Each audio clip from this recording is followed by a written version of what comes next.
गोपाल जी, आप समापन करें।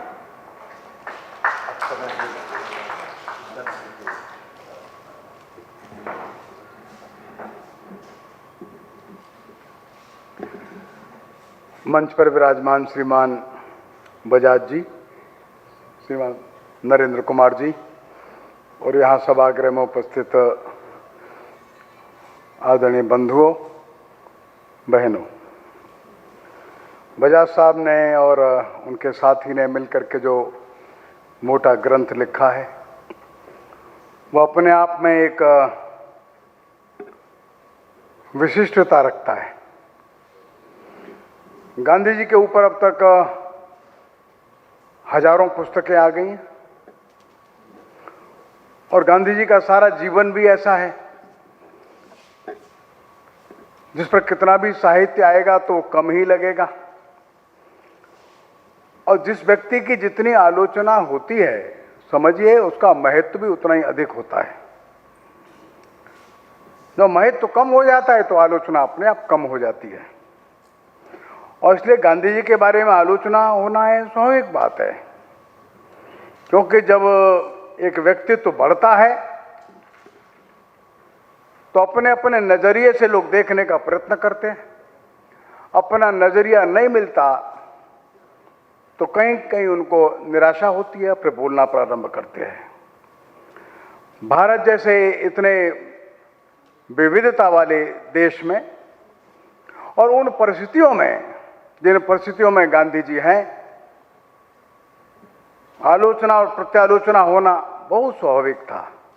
लेकिन ज्यों ज्यों समय बीतता है बादल छटते हैं, स्पष्टता और अधिक होती है और फिर व्यक्ति का मूल्यांकन कुछ सरल हो जाता है, आसान हो जाता है। स्पष्टता के साथ व्यक्तित्व सामने दिखलाई देता है। श्रीमान जितेंद्र बजाज जी ने जो पूरा ग्रंथ लिखा है उसमें उन्होंने पर्याप्त खोज भी की है, परिश्रम भी किया है और इसके लिए वे और प्रकाशक बंधु सभी बधाई के पात्र है। गांधी जी जिस आधार भूमि पर सारे देश के सामने प्रकट होते हैं वह हिंदुत्व है, यह इस पुस्तक की एक मौलिक भूमिका है। गांधी जी कहते भी है कि हिंदुत्व क्या है, तो सत्य की एक निरंतर खोज है। हिंदुत्व कोई ऐसी चीज नहीं है जिसको एक सीमा में या परिभाषा में बांध दिया जाए। कोई सीमित बात परिभाषाओं में बांधी जाती है। जब सीमाबद्ध कोई चीज हो जाती है तो सचमुच वो वस्तु या वो बात सीमित और मर्यादित ही हो जाती है। हिंदुत्व एक मर्यादित चीज नहीं है। हर युग में, हर काल में उसकी परिभाषा, उसकी व्याख्या उस युग के अनुसार उन परिस्थितियों में ही होती है और इसलिए हर युग में हिंदुत्व को लेकर जो लोग खड़े होते हैं वो युगानुकूल हिंदुत्व की परिभाषा करते हैं और युगानुकूल मार्ग समाज को दिखलाते हैं।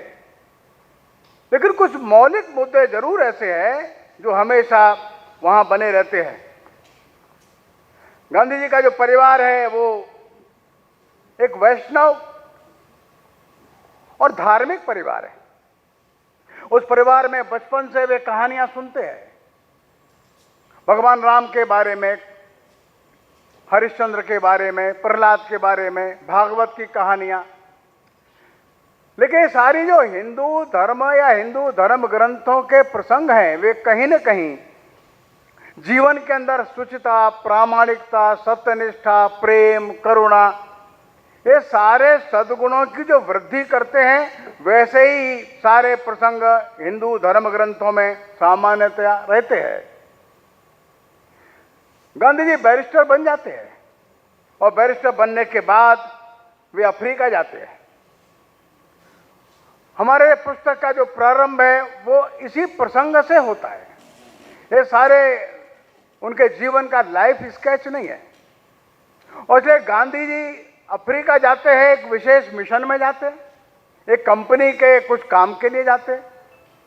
वहां जाकर के जो वहां देखते हैं, वहां जो प्रसंग है, एक के बाद एक जो उनके सामने आता है, वो प्रसंग उनको एक बैरिस्टर के काम के अलावा कुछ और काम भी देता है। और देखते देखते गांधी जी जो बैरिस्टर का काम है वो तो करते ही होंगे, वहां कुछ और अन्य कार्य के लिए वो लोकप्रिय हो जाते हैं। वहां पर जो सबसे प्रमुख बात जो उनको मिलती है वो यह है कि वहां पर जो अंग्रेजों का शासन है वो भारतीय लोगों के साथ भेदभाव करता है, डिस्क्रिमिनेशन है, और डिस्क्रिमिनेशन भारी है। गांधी जी को बड़ा अजीब लगता है। यहां से उनका चिंतन प्रारंभ होता है। उनको लगता है ये ब्रिटिशर्स है, अंग्रेज लोग हैं, अपने आप को सभ्य मानते हैं, हमको असभ्य और जंगली मानते हैं, और इनका व्यवहार कैसा है। ये जो अंग्रेजों का तथाकथित श्वेत लोगों का जो व्यवहार है, ये उनको जो दिखाई देता है, तो गांधी जी का चिंतन प्रारंभ होता है। उदाहरण के लिए जब कोर्ट में जाते हैं तो मजिस्ट्रेट कहता है, ये क्या टर्बन पहन करके बाहर जाओ। गांधी जी नहीं जाते। तो बाहर नहीं जाते तो मार्शल को बुलाकर धक्का मार करके गांधी जी को बाहर कर दिया। और गांधी जी बैरिस्टर है, केवल उनकी ड्रेस को लेकर के कोर्ट नाराज होता है। तो गांधी जी को लगता है इसमें प्रॉब्लम क्या है, मैं बैरिस्टर हूं तो मैं जो यहां कोर्ट में बोलूंगा वो महत्व का है या मेरा कपड़ा महत्व का है। एक बड़ा क्वेश्चन मार्क गांधी जी के मन में लग गया, ये डिस्क्रिमिनेशन क्यों हुआ मेरे साथ। दूसरी बार जब वे गाड़ी में से धक्का मार के उतार दिए जाते हैं तो फर्स्ट क्लास का टिकट है, फिर भी क्यों उतारते आप मेरे को, एक क्वेश्चन मार्क लग गया। अगला ट्रेन पकड़ते हैं, उस ट्रेन में भी यही व्यवहार होता है, आप यहां बैठिए, वहां जाइए, वहां बैठिए। जब गांधी जी वहां नहीं जाते तो कान पकड़ करके गांधी जी को उस ट्रेन के ड्राइवर के बगल में बैठाते, फिर भी नहीं मानता है तो नीचे पायदान पर बैठा देते। गांधी जी के मन में फिर एक क्वेश्चन मार्क लगता है, whether these people are civilised और नॉट। ये बड़ा क्वेश्चन मार्क है। ये तथाकथित पढ़े लिखे लोग जो है अपने आप को सभ्य समझते हैं, ये सभ्य कहलाने के लायक है क्या। इतना इंटॉलरेंट क्यों है ये बिहेवियर इनका, इतना व्यवहार असहिष्णु क्यों है इनका। इन घटनाओं ने गांधी जी के मन में एक के बाद एक नए प्रश्न खड़े किए और इस दुर्व्यवहार का, भेदभाव का अंत नहीं होता है। गांधी जी की प्रतिष्ठा भी बढ़ती है लेकिन दुर्व्यवहार और भेदभाव का अंत नहीं होता।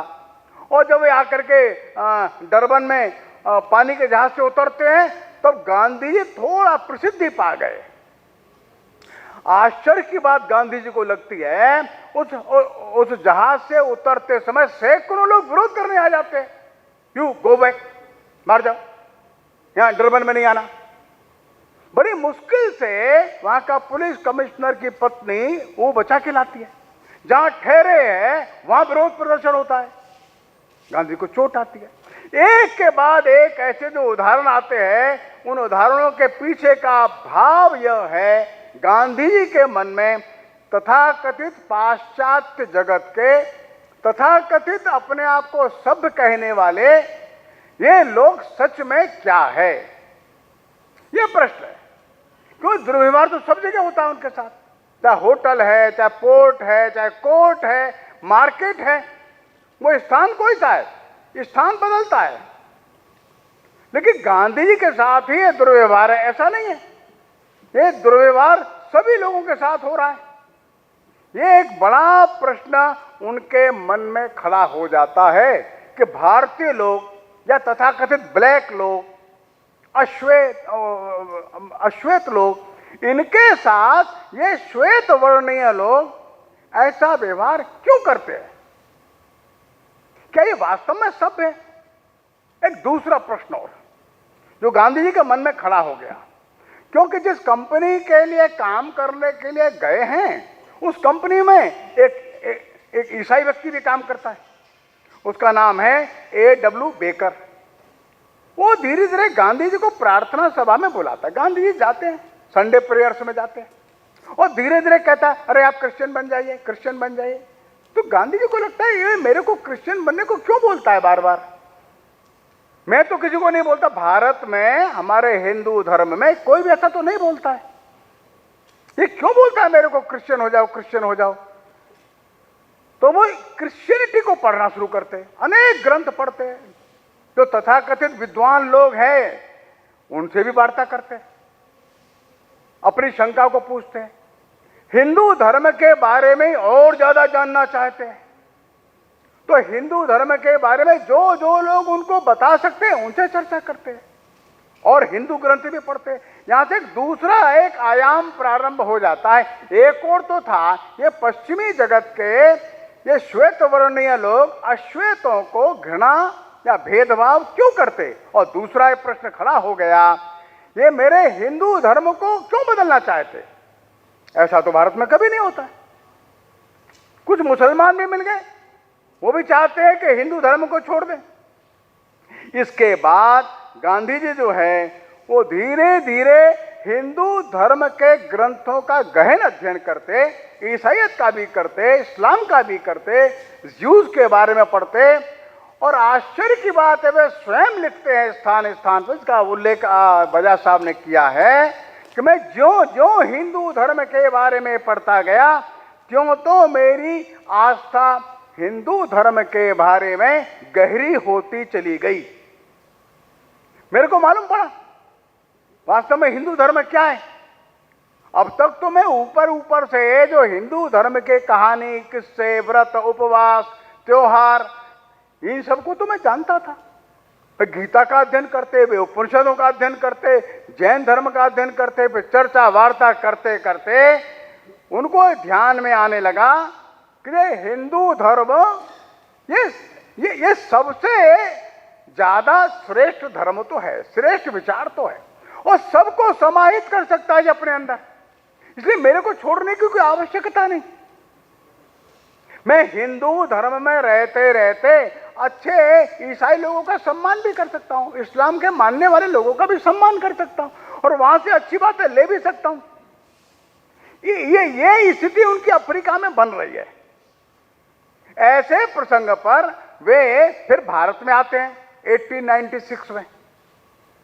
तो भारत में आकर के उस समय के जो हमारे श्रेष्ठ नेता लोग हैं, भारत में नेतृत्व कर रहे हैं, चाहे सूर्यनाथ बनर्जी है, फिरोजशाह मेहता है, गोपाल कृष्ण गोखले है, लोकमान्य तिलक है, सबके साथ वार्ता करते हैं, स्थान स्थान पर जाते हैं और स्थान स्थान पर जाकर के वे अपने व्याख्यान में बताते हैं कि अफ्रीका में ये हमारे जो ब्रिटिशर्स लोग हैं, अंग्रेज लोग हैं, हमारे साथ कितना खराब व्यवहार करते हैं। वे हमको मनुष्य मानने को भी तैयार नहीं है। हमारे धर्म के बारे में, हमारे रंग के बारे में, हमारे देश के बारे में हमको नागरिक मानने को भी तैयार नहीं लोग। क्या कारण है? ऐसे सब बड़े नेताओं के साथ वार्तालाप और वहां जो हो रहा है भेदभाव, ये सब चलता है। इनके साथ परामर्श करने के साथ साथ वे ये भी पूछते हैं अफ्रीका में क्या करना चाहिए। क्या उन्होंने बताया होगा इसका चर्चा तो ज्यादा नहीं है, लेकिन उन्होंने डिस्कशन, विचार विमर्श पूरा किया। लेकिन अब गांधी जी के मन में उन प्रश्नों का उत्तर है। अब उत्तर के साथ गांधी जी सामने खड़े होते हैं और कहते हैं हु इज सिविलाइज्ड, आखिर सभ्य है कौन और सभ्यता की परिभाषा क्या होगी। गांधी जी मुखर हो जाते हैं। गांधी जब लेख लिखते हैं, पाश्चात्य जगत के तथा कथित सभ्य लोगों को मैं पूछना चाहता हूं, जिसके घर में बड़ा सुंदर डाइनिंग हॉल है, बड़ी अच्छी सुंदर मेज है, मेज पर महंगा कपड़ा और बिछा है, अच्छे सुंदर फानूस लटके हैं, वो सिविलाइज्ड है क्या? जिसके घर में शराब की बोतल है, पोर्क और बीफ रखा है, अच्छे बर्तन रखे हैं, अच्छे पर्दे लगे हैं, वो सिविलाइज्ड है क्या? सिविलाइज होने का मापदंड क्या है? और आप हमको अनसिविलाइज या सेमी बारबेरिक कहते हैं, इसका आधार क्या है? जो शराब का उपयोग नहीं करते, महंगी छड़ी नहीं रखते, तंबाकू का उपयोग नहीं करते, वे सब बारबेरिक और सेमी सिविलाइज लोग हैं, सेमी बारबेरिक लोग हैं वे लोग। ये तुम्हारी जो जो जो जो सभ्यता को मापने का जो मापदंड है वो क्या है आखिर? ये बड़ा गंभीर प्रश्न गांधी जी ने विश्व परिदृश्य में रख दिया। Who is civilised and who is civilised not? आखिर दुनिया में ये सभ्यता की परिभाषा क्या होगी?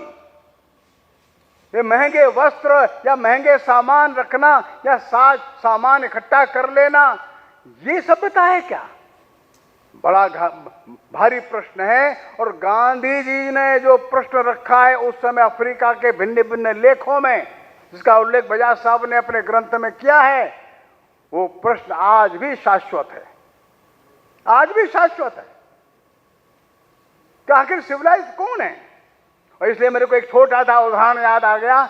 हरवंश ओबेरॉय जी अपने बड़े अच्छे कार्यकर्ता थे और एक उनका मित्र था जो अमेरिका में रहता था तो भारतीय। वो जब कभी हरवंश राय जी को मिलता था, अरे क्या भारत में है गंदे लोग, क्या भारत में ऐसे अव्यवस्थित लोग, ऐसा भारत के लोगों के बारे में बहुत टीका टिप्पणी करता था।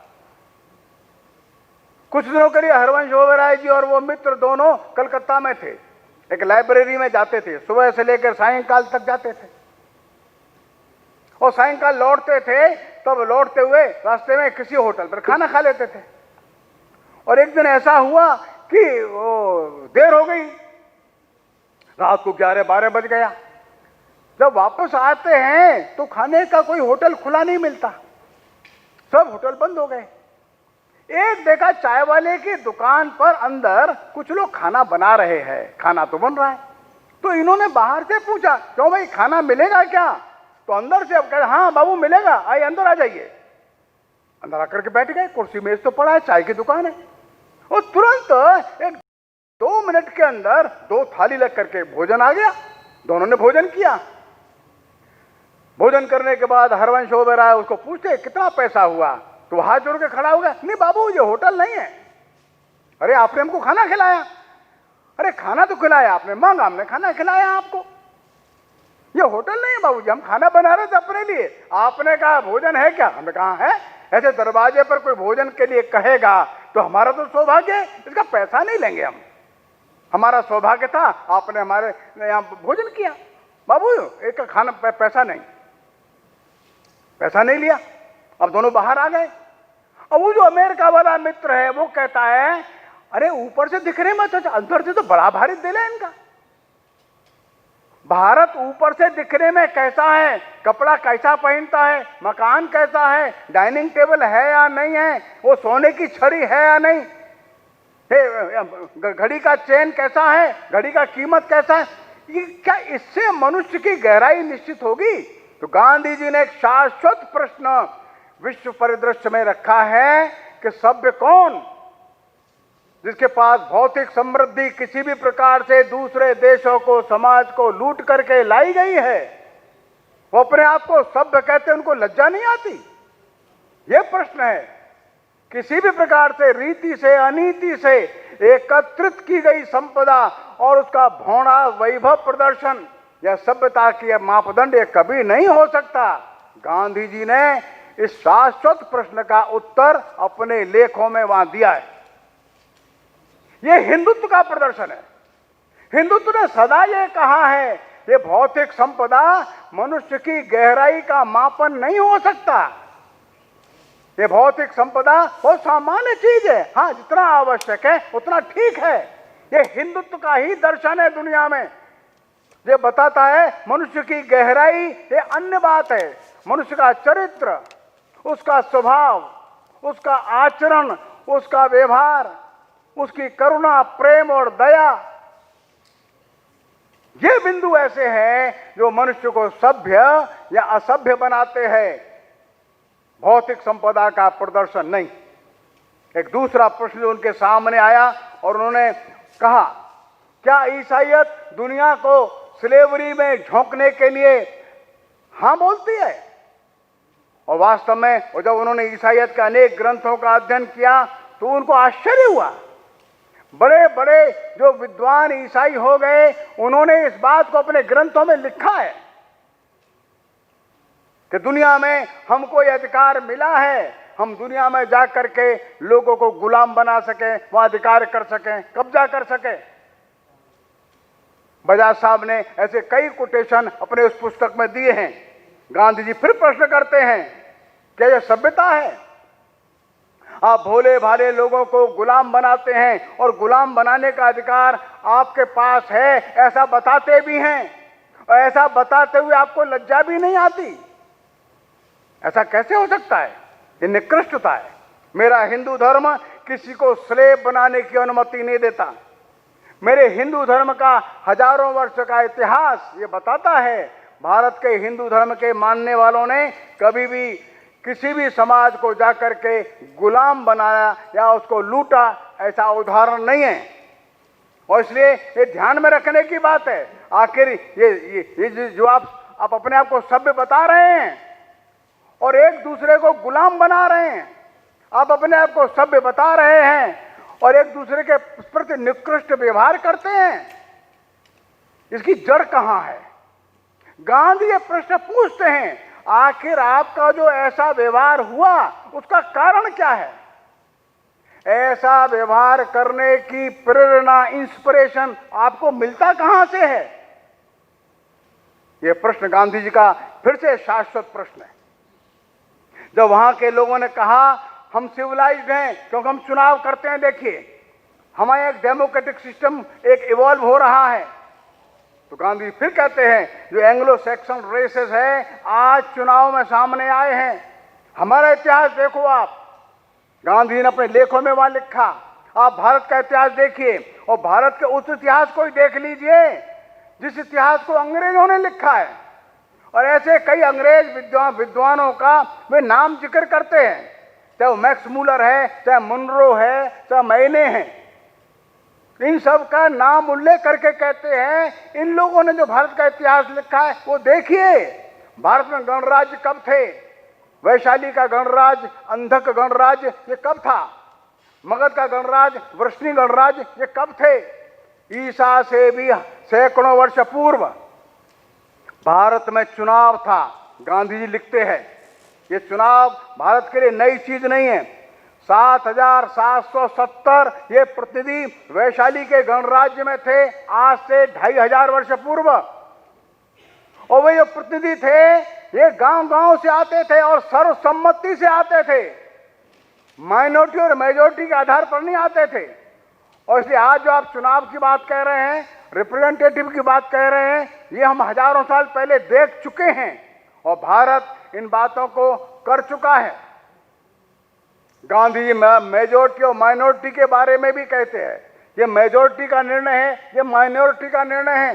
गांधी जी कहते हैं मेजॉरिटी भी अधर्म नहीं कर सकती। अगर धर्म की बात है वो अल्पसंख्यक लोग हैं, वो छोटे संख्या में लोग हैं, वो कम हो सकते हैं, लेकिन अगर धर्म की बात कहते हैं उनकी बात सच है। वो कम संख्या में कही जाने वाली बात भी यदि सत्य है तो उसका सम्मान होना चाहिए। गांधी आगे कहते हैं राजा भी सब कुछ नहीं कर सकता, राजा को भी धर्म का ही पालन करना चाहिए। जो जनता का लोक मंगल कार्य है और जनता की जो लोक मंगलकारी भावना है राजा वो ही करे। गांधी ने एक उदाहरण दिया काठियावाड़ के एक राजा का, जो बजाज साहब ने उदाहरण को अपनी पुस्तक में दिया है। काठियावाड़ के राजा ने एक दिन राजाज्ञा जारी की, जनता में थोड़ा विरोध हुआ। काठियावाड़ के राजा ने उस राजाज्ञा को वापस लिया और वापस ही नहीं लिया बल्कि क्षमा मांगी। गांधी ने कहा हमारे यहां यह व्यवस्था थी, राजा भी धर्म का पालन करे, प्रजा भी धर्म का पालन करे। इस धर्म और न्याय के पालन करते करते राज्य व्यवस्थाएं चलें। गांधी जी ने सत्याग्रह का जो प्रयोग अफ्रीका में किया है वो भारत का एक सनातन प्रयोग है। भारत ने समय समय पर कई प्रकार के प्रयोग किए हैं, सत्याग्रह भी एक है उसमें से। भगवान बुद्ध इस सत्याग्रह के प्रयोग के एक तरह से कीर्ति स्तंभ जैसे हैं, लेकिन सत्याग्रह का प्रयोग करते करते जो सत्याग्रह का प्रयोग करते हैं उनको अपने जीवन में शुचिता चाहिए। सत्याग्रह का प्रयोग वही कर सकता है जो सत्यनिष्ठ है, जो प्रामाणिक है। और जो गांधी स्वयं सत्यनिष्ठ और प्रामाणिक हो जाते हैं। वे लिखते हैं, मैं अब धीरे धीरे अपरिग्रही हो रहा हूं, धीरे धीरे अपनी आवश्यकताएं कम कर रहे, अपने वस्त्र कम कर रहे, अपना भोजन कम कर रहे, अपने पास की संपदा को हटा रहे। अगर मैं संचय करने वाला हो जाऊं तो क्या सत्याग्रह करूंगा? गांधी जी अपने जीवन में वो बुद्ध के सिद्धांतों को ले आते। धीरे धीरे सत्य के प्रति निष्ठा उनकी गहरी होती जाती है। वो ब्रह्मचर्य का पालन करते हैं, तब सत्याग्रह के लिए निकलते हैं। वे स्वयं उपवास करते हैं, भोजन कम करते चले जाते हैं। अफ्रीका में उन्होंने यह प्रयोग किया है। शक्तिशाली जो सरकारें हैं उनके विरोध में कुछ हजार लोग हैं उनके पास। कुल मिलाकर के अफ्रीका में एक 15-20 हजार लोग हैं बस। इन 15-20 हजार लोगों के ऊपर एक सर्वशक्तिशाली सत्ता के खिलाफ एक संघर्ष लड़ना है उनको। तो कितना भी शासन अत्याचार करता है, वे क्रोधित नहीं होते, गुस्से में नहीं आते, अपशब्द नहीं निकालते। और एक प्रसंग तो ऐसा आ गया जब गांधी जी को सश्रम कारावास मिल गया अफ्रीका में, और सड़क पर पत्थर डालने का काम है इस बैरिस्टर को मिल गया। वो सिर पर टोकरी रख करके पत्थर ले जाते हैं, सड़क पर डालते हैं। ये दुख की बात थी, ऐसा होना नहीं चाहिए था। एक बैरिस्टर को ठीक है आप कारावास दिए, लेकिन सश्रम कारावास देना वो उनकी पतली दुबली काया थी। देखिए 30-40 किलो वजन में सिर पर लेकर के दूर जाकर के पत्थर मिट्टी डालने का काम उन्होंने किया। वो गुस्सा नहीं आया। अपने हल्के कमजोर शरीर के बावजूद भी वो संयम नहीं तोड़ते। ये संयम न तोड़ना, अक्रोधी स्वभाव रखना, सत्यनिष्ठा का पालन करना, अपरिग्रही हो जाना, ये कुछ नहीं, केवल धार्मिक भाव वाला व्यक्ति ही इस मार्ग पर चलता है। और गांधी जी इस मार्ग पर तेजी से आगे बढ़ते हैं। वे जो युद्ध लड़ रहे हैं, युद्ध लड़ते समय उनको ध्यान में है मेरा युद्ध अंग्रेजों से नहीं है, मेरा युद्ध अंग्रेजों के इस स्वभाव से है,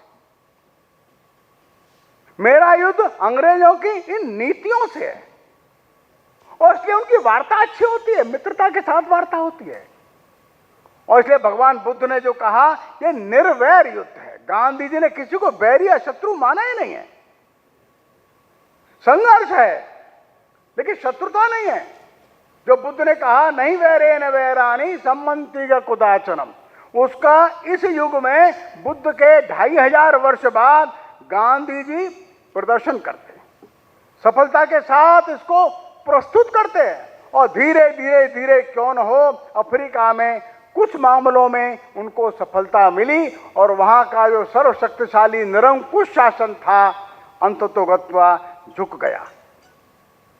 गांधी जी धर्म के प्रकाश में व्यवस्थाओं की नई नई व्याख्या करते हैं जो भारत की सनातन परंपरा में है। गांधी जी पूछते हैं, देखो भाई भारत में न्याय था, हर गांव में न्याय था, लेकिन वकील नहीं थे। आज के तरह कोर्ट कचहरी नहीं थी, न्याय सबको था। ये वकील की आवश्यकता क्या है हमको बताइए। एक बड़ा प्रश्न है, शाश्वत प्रश्न है। अगर समाज में सच में धर्म की आस्था है, समाज में सत्यनिष्ठा है, तो वकील की क्या आवश्यकता है। हम लोगों ने बचपन में कहानी पढ़ी थी पंच परमेश्वर प्रेमचंद की।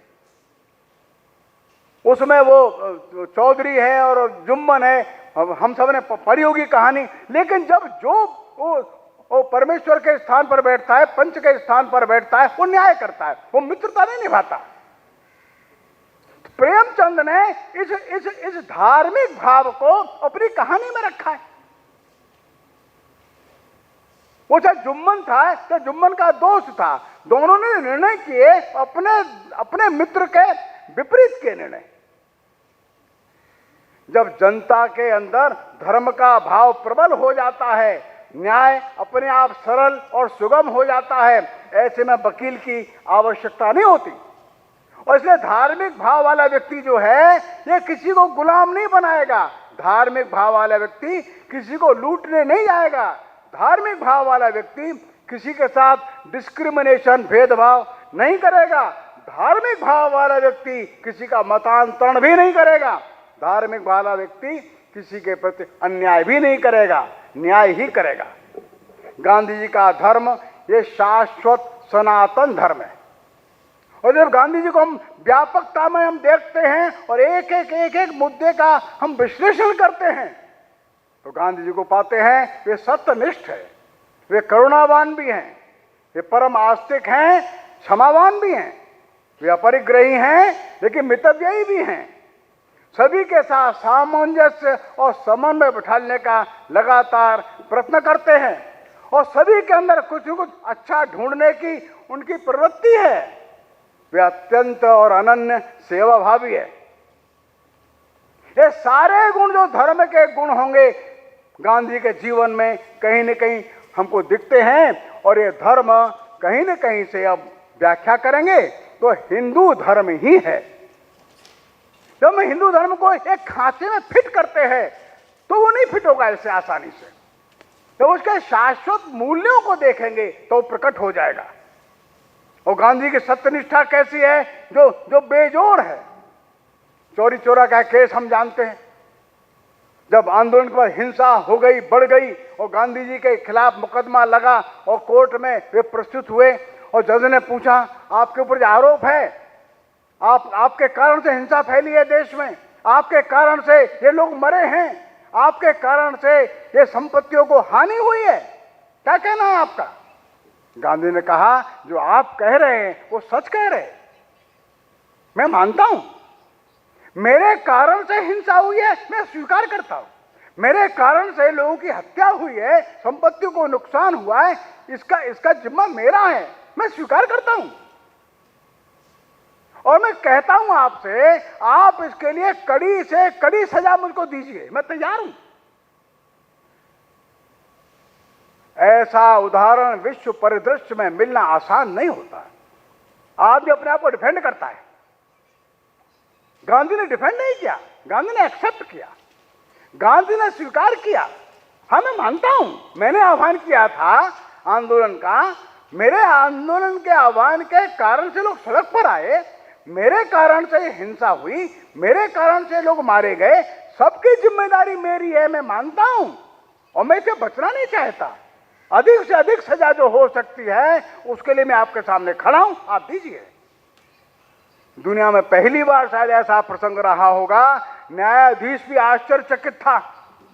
ये अच्छा अभियुक्त आया है, ये सजा मांगता है, ये ऐसा अभियुक्त आया है। सारे आरोप उसने अपने आप मान लिए, ये आरोप को ना नहीं करता। ये है धर्म का लक्षण। जो सत्य कहा है 10 लक्षणों में, ऐसा लक्षण धर्म का। वे अपने ऊपर कम से कम खर्च करना चाहते हैं। आधी धोती पहनते, आधी धोती ऊपर लपेटते। लोग हाफ नेकेड फकीर कहेंगे, कहने दो ना। वे कमजोर हैं तो डॉक्टर सलाह देता है थोड़ा इनकी खुराक बढ़ाओ। 8 खजूर खाते हैं। वल्लभ भाई पटेल कहते हैं बापू थोड़ा थोड़ा 2 खजूर और बढ़ा देते हैं, तो वे 2 खजूर बढ़ा करके रख देते। प्रातःकाल देखा तो 8 खजूर के बजाय वो 6 ही खाते हैं, 2 और कम कर दिए। क्या बापू ये क्या किया आपने? हम तो सोचे 2 ज्यादा खाएंगे, आप 2 और कम कर दिए। गांधी जी कहते हैं कि 8 में मेरा काम चल जाता है, मैं सोच रहा था 6 खा के चलेगा क्या? ये अपरिग्रही, ये है मितव्ययी। कितना कम से कम मेरे लिए, जो तेन त्यक्तेन भुंजीथा का हमारा दर्शन है, उसको वे बोलते नहीं, वे जीते हैं। अपने जीवन में इस हिंदुत्व को उन्होंने गहराई से उतारने का प्रयत्न किया है। और हिंदुत्व के जो सनातन मूल्य हैं, हिंदू दर्शन का जो सनातन संदेश है, उस संदेश को उन्होंने अपने जीवन में उतारा है। और इसलिए जब हिंदुत्व को कुछ कर्म कांड से बांध देते हैं तब समस्या खड़ी हो जाती है। जब हिंदुत्व को उसके हम व्यापक दर्शन में देखते हैं तब ध्यान में आता है कि महात्मा गांधी इस महान हिंदू दर्शन के इस युग के बड़े पुरोधा है। उनके जीवन में धर्म एक शाश्वत रूप लेकर के हमको खड़ा दिखता है। परिस्थितियां भिन्न होती हैं कई बार, और आदमी अपनी अपनी इच्छा के अनुकूल उस महान व्यक्ति के अंदर कुछ देखना चाहता है, तो नहीं मिलता है तो निराश होता है, उसको दुख होता है, गुस्सा भी आती है। लेकिन जो पक्ष बजाज साहब ने रखा है कि उनके अंदर जो कुछ भी श्रेष्ठ भाव दिख रहा है वो कहीं न कहीं हिंदुत्व का ही दर्शन है। मैं उस पुस्तक के बारे में यही कहूँगा कि मोटा ग्रंथ जरूर है, पढ़ने में तो बहुत समय लगेगा, लेकिन एक नई प्रकार की व्याख्या है जो विश्व स्तर पर अच्छे प्रकार से रखी जानी चाहिए। और इसके कारण से लोग हिंदुत्व को भी समझेंगे और गांधी जी को भी समझेंगे, क्योंकि बिना हिंदुत्व के समझे गांधी जी को समझना कठिन है, और गांधी जी को जब गहराई से समझेंगे तो ध्यान में आएगा वे हिंदुत्व को ही जीते हैं। इस सारे विषय को बहुत अच्छे प्रकार से बजाज साहब ने रखा, उनके मित्रों ने रखा, सबने सहायता करी, प्रकाशक महोदय ने प्रकाशित किया, सभी लोग बधाई के पात्र हैं। आप लोगों ने ध्यान से धैर्य से सुना। मैं आप सभी को विनम्रतापूर्वक प्रणाम करता हूं। नमस्कार।